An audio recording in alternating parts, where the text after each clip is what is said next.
নমস্কার প্রিয় বন্ধুরা, আজ আমরা জানব ভগবান কাদের প্রার্থনা সবার আগে শোনেন এবং কাদের প্রার্থনায় তিনি সাড়া দিয়ে তাদের মনোবাঞ্ছনা পূরণ করেন।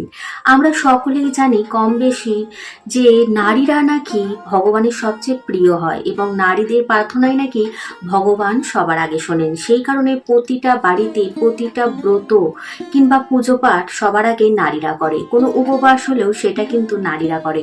কারণ সকলের ধারণা এটি অনেক যুগ যুগান্তর ধরে চলে আসছে যে নারীদের প্রার্থনা নাকি ভগবান সবার আগে শোনেন।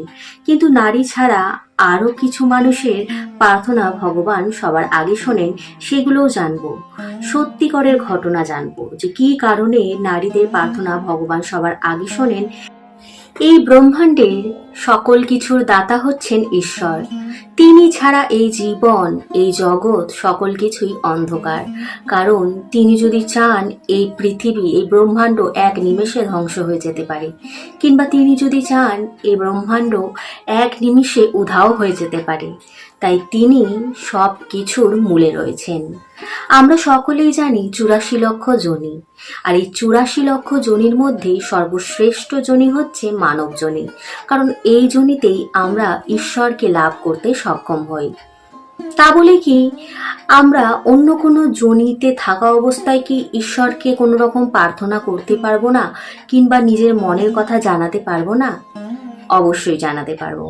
কারণ এই পৃথিবী যখন ঈশ্বর সৃষ্টি করেছে, এই পৃথিবীর প্রতিটা কীট পতঙ্গ, প্রতিটা পশু পাখি জীব জন্তু, এমনকি ভূত পিশাচ, সকল কিছুই কিন্তু ভগবানের সন্তান।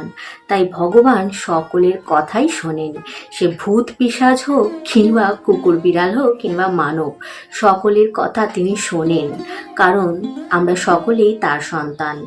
তবে কেন মেয়েদের কথা অর্থাৎ নারীদের কথাই আগে শোনেন? কারণ আমরা সকলেই জেনে আসছি কিংবা দেখে আসছি, প্রতিটা রামায়ণ বলুন, মহাভারত বলুন, কিংবা যে কোনো কাব্যে, শিব পুরাণ বলুন, কিংবা অনেক এমন উপন্যাস কিংবা গ্রন্থ কিংবা কাব্য রয়েছে, সেখানে কিন্তু নারীদেরকে অনেক উঁচু স্থানে রাখা হয়েছে। আর আমরা শ্রীরামের কথাই বলি কিংবা শ্রীকৃষ্ণের কথাই বলি, সকলের কিন্তু নামের আগে তার অর্ধাঙ্গিনী কিংবা তার প্রেমিকার নাম আসে, যেমন রাধা কৃষ্ণ, সীতারাম, এরম ধরনের। তাহলে নারীর সম্মানটা কিন্তু বরাবরই পেয়ে আসছে। কিন্তু আমরা এখনকার মানুষরা কিন্তু নারীদেরকে অতিরিক্ত নিচু মনে করি, কিন্তু তখনকার দিনে কখনোই নিচু মনে করা হতো না, নারীকে সর্বদা সম্মান করা হতো। কিন্তু এখন মানুষ ভুলে গেছে। তাই এইসব কথা থাক। আজকে যে মূল বিষয় সেটি হচ্ছে যে কেন নারীদের প্রার্থনা ভগবান সবার আগে শোনেন। তো চলুন সেই বিষয়ে জানা যাক। তার সঙ্গে জানবো আর কাদের প্রার্থনা ভগবান খুব তাড়াতাড়ি শোনেন। আমরা অনেকেই ঈশ্বর মানি না, কিংবা উপবাস ব্রত পালন করি না, কিংবা ভগবানের কাছে গিয়ে নিজের প্রার্থনাও জানাই না। এর ফলে আমাদের ইচ্ছা কিংবা আকাঙ্ক্ষা কিংবা প্রার্থনা কোনোটাই ভগবানের কাছে অবধি পৌঁছায় না। সেই কারণে আমাদের মা বাবা কিংবা আমাদের স্বামী হলে স্বামী কিংবা স্ত্রী হলে স্ত্রী, তারা গিয়ে আমাদের হয়ে প্রার্থনা করেন যে হে প্রভু, আমার স্বামীকে এইটা করে দেবেন, হে প্রভু আমার স্ত্রীকে এইটা করে দেবেন, কিংবা আমার সন্তানকে এইটা করে দেবেন। ঈশ্বরের কাছে তারা প্রার্থনা জানান শুধুমাত্র আমাদের ভালোর উদ্দেশ্যে। এতে কখনো কখনো ভগবান তাদের প্রার্থনা শুনেও থাকেন, কিন্তু ভগবান মনে মনে বড্ড হাসেন যে কার জন্য কে প্রার্থনা করছে। তখন কি হয় বলুন তো, তখন যার উদ্দেশ্যে প্রার্থনা করা হয় তার জীবনে আরো সংঘর্ষ তৈরি হয়ে থাকে, তার জীবনে আরো চ্যালেঞ্জ তৈরি হয়ে থাকে। ঈশ্বর বলে, দাঁড়া, তুই আমার কাছে আসবি না, তোকে তো এইগুলো পাশ করতে হবে, তারপর তুই একদিন হলেও আমার কাছে আসবি। তাই আমরা যদি প্রথম থেকে ঈশ্বরের কাছে গিয়ে নিজের প্রার্থনা নিজে বলি, তাহলে কিন্তু সেই প্রার্থনা অনেকটা ভগবানের কাছে গিয়ে পৌঁছায় এবং আমাদের জীবনে অনেক চ্যালেঞ্জগুলো কমে যায়। আবার অনেক ক্ষেত্রে দেখবেন আমরা সকলে মনে করে থাকি স্বামীর অর্ধাঙ্গিনী হচ্ছে স্ত্রী, সুতরাং তার পুণ্যতেই স্বামীর কল্যাণ ঘটে। হ্যাঁ, হতে পারে স্ত্রীর পুজোতে স্বামীর কল্যাণ হয়, কারণ স্ত্রীরা ঈশ্বরের কাছে নিজের জন্য কিছুই চান না, সর্বদা নিজের স্বামী, সন্তানের, পরিবারের জন্যই ঈশ্বরের কাছে প্রার্থনা করে থাকেন। তাই পরিবারের কল্যাণ ঘটে। কিন্তু স্ত্রী যেই ব্রত, উপবাস, পূজা এইসব পূর্ণ করে থাকে আর কি অর্জন করে থাকে, তার ভাগ স্বামী কখনোই পায় না। কিন্তু স্বামী যদি কোনো পুজো, ব্রত, উপবাস করে, সেই পুণ্য স্ত্রীরা কিন্তু পায়। এটাই শাস্ত্র বলে আসছে। তাই ভগবানকে নিজের মনের কথা যে ব্রত দ্বারা তুলে ধরতে হয়, সেই ব্রত দুজনকেই পালন করা উচিত। কোনো একজন করবে, কোনো একজন করবে না, ঈশ্বর সবার জন্য। তাই সবাইকেই ঈশ্বরের ব্রত, উপবাস, নানান নিয়ম কিংবা নিজের প্রার্থনাও ঈশ্বরের কাছে নিজেই জানানো উচিত। তো এবার আসা যাক, কাদের প্রার্থনা ভগবান কিংবা ঈশ্বর সবার আগে শোনেন। তার উত্তর হচ্ছে মহিলাদের। হ্যাঁ বন্ধুরা, কারণ ভগবান শ্রীকৃষ্ণ অর্জুনকে বলছেন, হে পাত্র, কিছু মানুষের প্রার্থনা আমি আগে শুনি, সবার প্রথম স্ত্রী। বন্ধুরা, পুরুষদের তুলনায় স্ত্রীদের অনেক কষ্টের সম্মুখীন হতে হয়। যেমন স্ত্রীদের যখন মাসিক ক্রিয়া চলে, সেই মাসিক ক্রিয়া চলাকালীন তাদের অনেক কষ্ট সহ্য করতে হয়। তারা এই সময় পূজা অর্চনাও করতে পারে না। বর্তমান সমাজ অনেক উন্নত হয়েছে, সেই কারণবশত এখন অনেকটাই সেই কষ্ট থেকে রেহাই পেয়েছে স্ত্রীরা। তবে প্রাচীনকালে মাসিক ক্রিয়া হওয়ার সময় অনেক কষ্ট সহ্য করতে হতো স্ত্রীদের।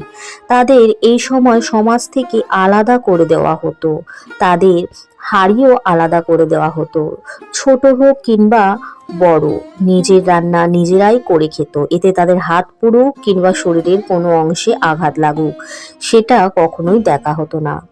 এমনকি তাদের সাথে কথা বলার, নিজের সুবিধা অসুবিধা কষ্টের কথা বলার মতনও কেউ থাকতো না। তাকে একদম আলাদাভাবে দূরে কোথাও, অর্থাৎ নিজেদের বাড়ির, নিজেদের যে ভিটে আছে সেই ভিটে থেকে অনেকটা দূরে রাখা হতো, পাশে কেউ থাকতো না। এই কারণে শ্রীকৃষ্ণ বলছেন, জপ তপ পুরুষদের বহুবার করতে হলেও স্ত্রীদের কেবল একবার ডাকলেই আমি সন্তুষ্ট হয়ে যাই। এছাড়া স্ত্রীরা যখন মা হন, তাদের অনেক কষ্ট সহ্য করতে হয়। 10 মাস 10 দিন একটা সন্তানকে নিজের গর্ভে ধারণ করে অনেক কষ্টের সম্মুখীন হয়ে সেই সন্তানকে জন্ম দিয়ে থাকেন তারা। এই পৃথিবীর আলো দেখান তারা। তার জন্য তাদের শরীরে নানানভাবে কষ্ট ভোগ করতে হয়, এবং যখন সেই সন্তানকে জন্ম দেন, তা এক সাধনার সমান হয়ে দাঁড়ায়। সেই কারণেই বলা হয়, মায়ের আশীর্বাদ ও মায়ের অভিশাপ সন্তানদের আগে লাগে। কারণ তারা অনেক কষ্ট, অনেক সাধনা করে একটা সন্তানের জন্ম দিয়ে থাকেন। এই কারণেই মেয়েদের প্রার্থনা কিংবা নারীদের প্রার্থনা ভগবান সবার আগে শোনেন। দ্বিতীয় হচ্ছে যারা অন্যের জন্য বাঁচে। হ্যাঁ বন্ধুরা, যারা অন্যের জন্য বাঁচে তাদের ভগবান সবার আগে, অর্থাৎ নারীদের পর ভগবান সবার আগে প্রার্থনা শোনেন। যারা নিজের জন্য বাঁচে তারা তো পশু, কিন্তু যারা অন্যের জন্য বাঁচে সে একটি পবিত্র আত্মা, যার অন্যর জন্য অন্তর কাঁদে। তাদের খুশি রাখার জন্য নিজের সমস্ত কিছু ত্যাগ করতে পারে। নিজের খুশি, নিজের স্বপ্ন পর্যন্ত ত্যাগ করে দেয় সে। তার ইচ্ছে আসল মানব হওয়া। আমাদের এই মানব শরীর কেবল ভোগের জন্য না, সেবার জন্য।